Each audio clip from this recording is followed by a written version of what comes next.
still does justice, but again the same problem persists in this car as well, that it has a very buggy infotainment system.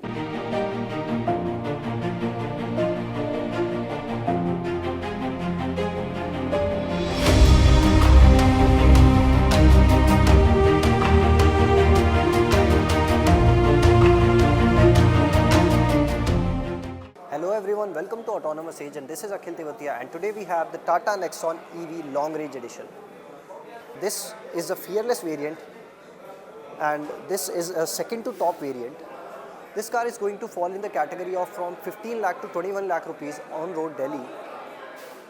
If you look at the overall profile of the car and looks of the car, it is very much similar to the Tata Nexon petrol variant, apart from this light bar which acts as a DRL and shows the charging levels of this car.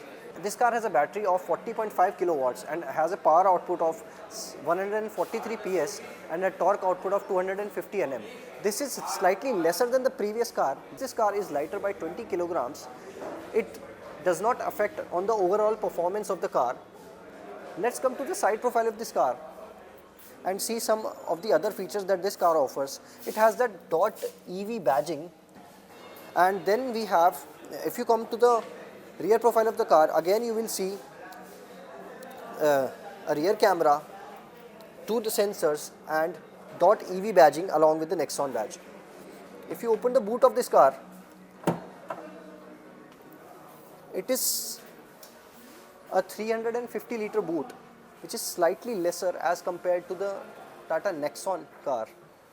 Although it offers all the features like a light and a 12 volts charging socket on the right and 4 hooks to add luggage to your car. But to compare with the competitors of this car, the boot is still slightly lesser as compared to the Mahindra XUV 400 and even the Nexon. We will not delve too much into the exterior of this car because pretty much this is the same thing that has been offered in the petrol variant. But overall, one feature that is required to be mentioned here is this car comes on Wanderer Eco tire, which is a 215/60 R16, the same tire size that is there. The same tire size is offered in the Tata Nexon petrol as well. But these are low resistance tires which adds to the overall range of the car. The side profile remains the same for this car as well. Now let's get into the interiors of the car and see what is the difference as compared to the Tata Nexon petrol and this EV. Overall, the car features a 360-degree camera setup and a whole array of features that are being displayed on your screen.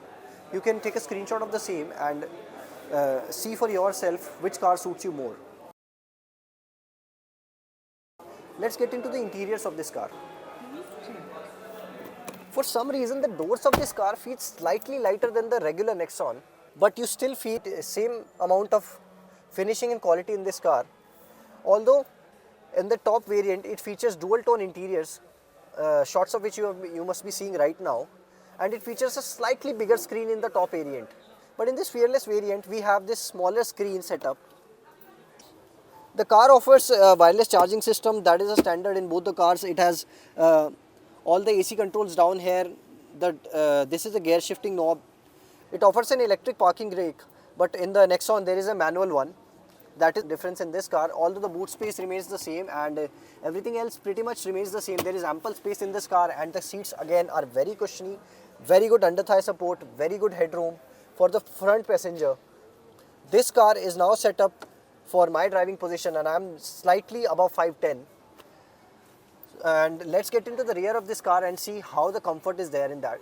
Although the car features the same 2840 wheelbase, it still feels slightly cramped in this car, and even the under thigh support somehow in this car is not as good as the Nexon petrol variant for some reason, although it is said to be the same car.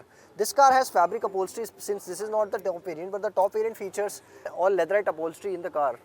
The seats still feel plush and cushioned. For some reason, if we get into this seat of the car and to see, again the same problem persists. The under thigh support is just not the same in these variants as compared to the top end variant. For some reason their cushioning seems to be slightly better.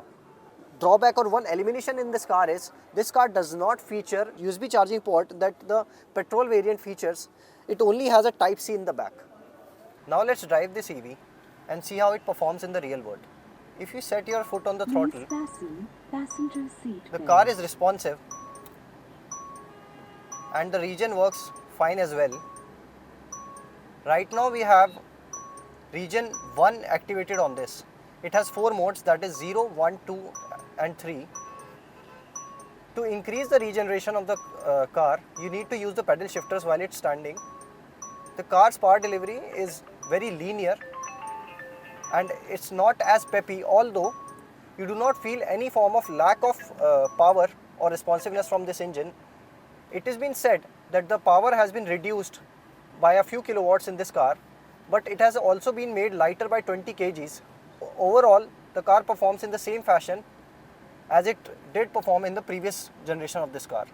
If you look closely on the infotainment system, by using the pedal shifters, we are now shifting the region to level 3. And that's how you increase or decrease the region, by using your pedal shifters. If we talk about the maneuverability of this car, the anti-roll bar in the rear suspension in a very excellent manner, so that there is little to rest body roll felt in the car. The car features connected car features like Apple CarPlay and Android Auto, although these are not wireless, which is a drawback in this segment. Now this was the drive of the Nexon EV, and in the end it is right to say that it is better to go for the top variant of this car, because the lower variants do feel slightly inadequate for the price, and at the same time the long range variant has slightly more power. That's why it feels more punchy and yet at the same time more refined as compared to the normal variant.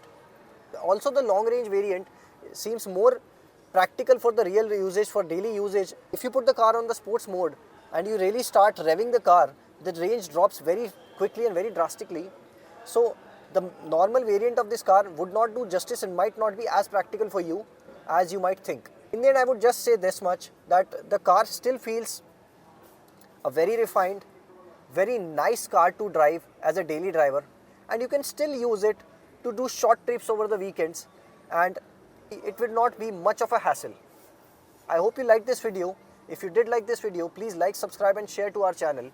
Also, follow us over Instagram, where you can get quicker and more updates about cars that you love. Also, do comment in the comment section if you have any suggestions or any new car reviews that you want to watch. We'll be happy to bring it to you.